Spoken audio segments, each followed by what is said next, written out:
Mr. Lowery is now turning his attention from the campaign trail to the mayor's office, where his term begins next month. He stopped by to spend some time with us today. Mayor-elect, good to have you here. Congratulations. Thank you so much. To see you. Thank you. Last night you called this a culture-changing and generational-changing election. What message do you want to send to voters in Memphis and Shelby County? Well, first I want to say thank you to all the voters for showing up and going to vote, making their voices heard, no matter who you voted for. But I hope people understand that it's time for us now to turn the page, and that we're talking about culture changing, general changing, racial projects that we're going to be responsible for. And you all know, you talk about them all the time, right? When it comes for Regional 1, when it comes to our schools, when it comes to what we're going to do with our jail and everything else. We only get one shot at these things, because once we finish those projects, they're going to be around for the next 50 or 60 years. So it's truly a generational changing election. And you said last night, One Shelby. You've said that on the campaign trail. Is that going to be how you govern, One Shelby? That's exactly the way I plan to govern, and hopefully I'll plan to lead as well. We got to approach all of our issues from a regional approach. We got to approach our challenges that way, and as well as our opportunities. We got to get out of our silos. Growth in Shelby County is going to be good for the entire county. So we got to have a regional approach to growth, and that's where One Shelby comes from. Also talk to us about relationships. Relationships, as you well know, working with the Shelby County Commission, which you're a part of right now, and also working with the new incoming Shelby County Mayor-elect, Sheriff-elect. Sure. Yeah. How does that work out there? Because I had Mr. Buckner on a little bit earlier today at 3 o'clock, and he admitted, he says, we know relations were not always great between the current mayor and the current sheriff as well. How can we work together with that? We have to be intentional about them. I've already started building those relationships with our sheriff-elect. I look forward to doing that, as well as with our new county commissioners as well. Nothing gets done if we go stand in our corners. And so we got to realize we have to all work together to get some of these large generational projects to the finish line, and that's what our citizens expect of us. So you're going to have someone in me. That's why I call the job Chief Relationship Officer. I call the job Chief Convener. That's my responsibility, and know I'm going to be working with everybody. As long as they want to make Shelby County their priority, then I want to work with you. What do you think your position as a commissioner, how that will help you govern as far as working with the commissioners? Because there's some tension between the mayor and the commissioner. You're talking about the budget and loans that you had to make, and they said, well, if they had approved my budget, we wouldn't be in this problem. So you're going to be in a different position now, but you know about the prior position. How do you kind of work across? Well, I'm going to have a new perspective to that from sitting in the county commission seat. I know what the county commissioners expect. I know how to build those relationships with those county commissioners, and we're going to start talking about the budget way beyond the budget process. So I'm looking forward to kind of turning the page there as well, and kind of setting a new culture when it comes to the mayor and the county commission working together. It really is a team effort.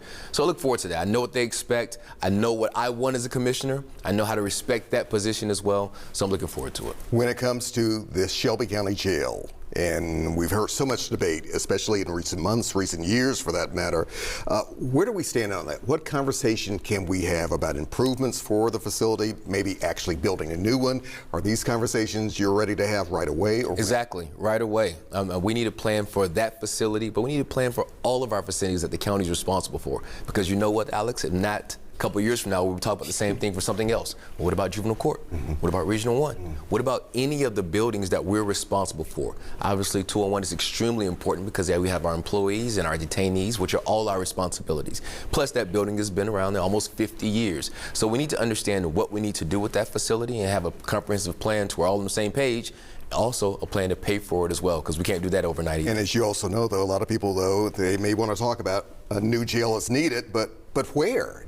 Do you want to steer, and will you steer that conversation? Well, I want to have the conversation about what the right place for it to be.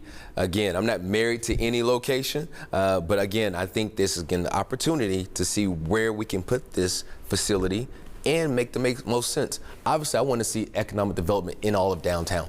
And so if we can make that project part of that as well, I think all for the better. When we're talking about what we're going to be doing with Bill Street, what we're going to be doing with the FedEx Forum and everything else, we got to have a vibrant downtown. Now, if the correction facility is part of that, or the jail is part of that, then great. But if it's also another plan, we can maybe move that someplace else and to redevelop downtown, then that's also better as well. Talk about relationships with the state, because right now the county is in a lawsuit over state takeover of the schools.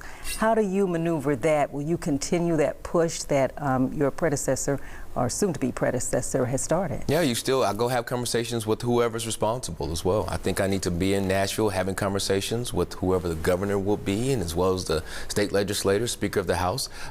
If I disagree, there's nothing wrong with the courts making that determination as well. We want to all be on the same footing. That helps everybody, because if there is something decision that's been made, we don't want it challenged years later or down the road in court.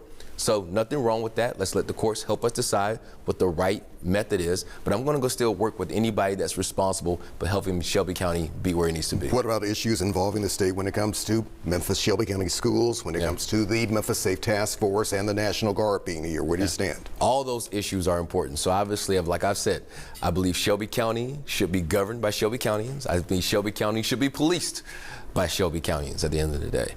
All those things remain true to me. So we'll see what happens, what we have for this oversight board, and see what gets put in place.